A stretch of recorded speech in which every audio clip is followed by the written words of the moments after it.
do have knobby tires, but very well. Now, with that said... What's up, guys? ADV Ryan here. I wanted to give you a couple of, I guess, a little bit of commentary on the street performance outside of the video that you're about to see. I'm figuring out where I want to be and what type of adventure I want to go on and what type of adventure rider I am.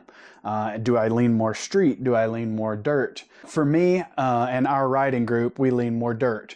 So I knew right away the Aprilia Touareg was not going to work out for me. It was too heavy. A beautiful bike on the road. And that's something that I didn't want to quite fully give up because of some of those painful pavement stretches. So I wanted to get something that, you know, if we had to detour for fuel 45 minutes to an hour, that I wasn't in pain. So the first things I've written down, and there's just a few here, so bear with me. You get around 180 miles to a tank. Now that's a mix of trail and street, but you can expect about 180 miles out of a tank, give or take. One of the things that I noticed right away coming from an Aprilia Touareg to this motorcycle instantly was weight. That was obvious for me. The other thing that I noticed was how raw it felt. It is 100% what you tell it to do, it's going to do it. There are no rider aids, there are no traction control, no ABS, nothing. So it's fully on you. You lock up that rear tire, it's gonna slide out. So that was one thing I knew. It was more of a mental adjustment than it was anything. Just knowing like, hey, you need to be careful. You flying up on a gravel turn. You know, that front ABS I used to lean on a little bit is no longer there. Stock from the floor, this thing comes with non-DOT Michelin trackers. They are not the smoothest road tire. I will say for the tire and what they are very nice on the street for a full knobby. We're talking about a straight dirt bike tire. So another thing I've been asked a lot of questions about is, are there vibrations? You know, I think any light to mid-range dual sport is going to have vibrations, high speeds. 80 miles an hour, you're probably feeling it through the handlebars a little bit. This bike is no different. But there are minimal vibrations, and I'm talking very minimal. I am not a guy that's gonna not buy a bike because it's got vibration in the handlebars. That's just me. That was something I would compromise on, depending.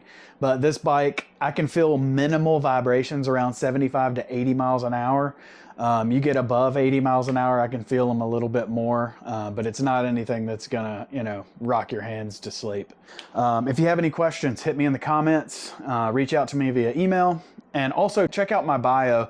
There's a buy my coffee link in there, and all proceeds go to Pediatric Cancer. Dreams and Wishes of Tennessee is a charity that I work with, and that is where all that money will be going. If your heart feels led to give, please do so. I'd appreciate it.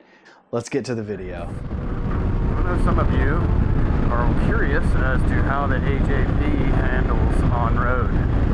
I do have knobby tires, but very well. Now, with that said, you will have to balance your tires. It comes stock with rim locks, so there is a major imbalance in both wheels, of which I found this past week. I knew there were going to be some roads we had to get, you know, what I heard was a substantial amount of road riding to get to trails, in between trails, which the AJP is perfect for. But yes, you will need to buy, I think Harbor Freight had, I think it was $44 for a wheel balancer. I may have mentioned that already, but very easy to do. I think I got the weights off Amazon for, I don't know, next to nothing. You want the weights that will hinge onto the spoke, not the ones that will stick to the rim. Those will not work for these wheels. But the review handles very well. I don't ride a whole lot of street, so I'm not like grinding the pegs or anything. But with these wheels balanced, it is a very smooth ride for a non-DOT tire. Very pleased.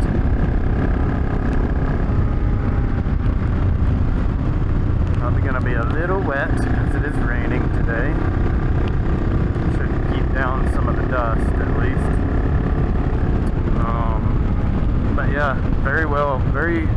This bike is very stable on the road. It feels very planted. Just like many others who've ridden this bike and reviewed it on the road have said. Part of the reason I bought it is because I know during the Continental Divide, man, there were some long stretches, and it wasn't just pavement that concerned me. It was the hard-packed desert roads. There was a ton of that from even up in Montana and in Wyoming. That's pretty much the entire way across the state on the Divide was that hard-packed sand or hard-packed, dirt, desert, whatever it is. But can get very uncomfortable, so I wanted something that was still capable of being ridden on the road comfortably, and this is certainly the tool for the job. Very comfortable at highway speeds as well, 75 to 80 miles per hour, no problem.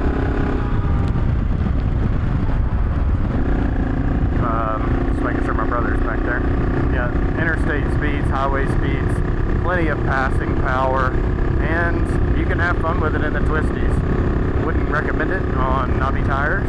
You don't want to be dragging knees in these corners, but a lot of fun.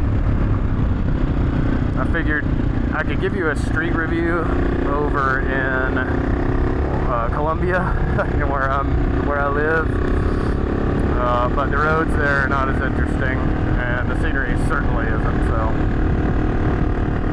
yeah, but that's pretty much. I feel like I've touched pretty much on everything. Balance, performance, stability, passing power, cruising speed on the highway, all of it. So if you have any questions, just let me know.